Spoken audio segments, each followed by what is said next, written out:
ខ្ញុំមិនមែនជាមនុស្សស្រីដែលពូកែទិញកាដូជូនខ្លួនឯងទេប៉ុន្តែបានស្វាមីជាបុរសដែលពូកែទិញកាដូជូនខ្ញុំហើយគាត់តែងតែទិញនៅអ្វីដែលគាត់គិតថាវាជាតម្រូវការសំខាន់និងចាំបាច់សម្រាប់ខ្ញុំប្រើប្រាស់ហើយខែនេះគាត់បានជូនកៅអីនេះមកកាន់ខ្ញុំជាប្រភេទ King Chair Brand Gaming Empire ហើយវាពិតជាស័ក្តិសមជាមួយនឹងខ្លួនរបស់ខ្ញុំជាមួយនឹងការងារដែលខ្ញុំបំពេញរាល់ថ្ងៃព្រោះមួយថ្ងៃគឺខ្ញុំអង្គុយច្រើនម៉ោងខ្លាំងមែនតើព្រោះមួយថ្ងៃខ្ញុំត្រូវរៀបមេរៀនបង្រៀនគេហើយខ្ញុំត្រូវរៀបមេតិកា podcast របស់ខ្ញុំ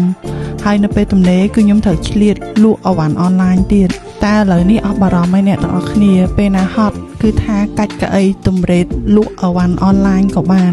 មើលតែមុខខ្ញុំក៏ដឹងថាខ្ញុំមានក្តីសុខប៉ុណ្ណាដែរខ្ញុំអង្គុយកៅអីនេះធ្វើការជិតមួយសប្តាហ៍ហើយខ្ញុំសង្កេតឃើញថាពិតជាបានជួយកាត់បន្ថយភាពនឿយហត់ពេលខ្ញុំអង្គុយធ្វើការបានច្រើនមែនតើជាពិសេសគឺពូកមួយដុំដែលនៅខាងក្រោយខ្នងរបស់ខ្ញុំពិតជាបានជួយបំបត្តិការឈឺចាប់នៅខ្នងខាងក្រោយរបស់ខ្ញុំ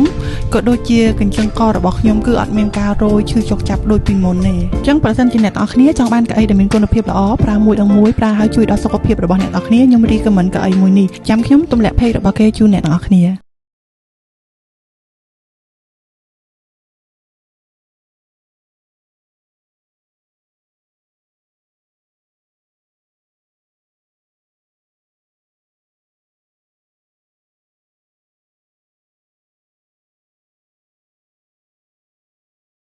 ចាំខ្ញុំដាក់ link page របស់គេអ្នកទាំងអស់គ្នាឆាតទៅទិញគេផ្ទាល់ក៏បាន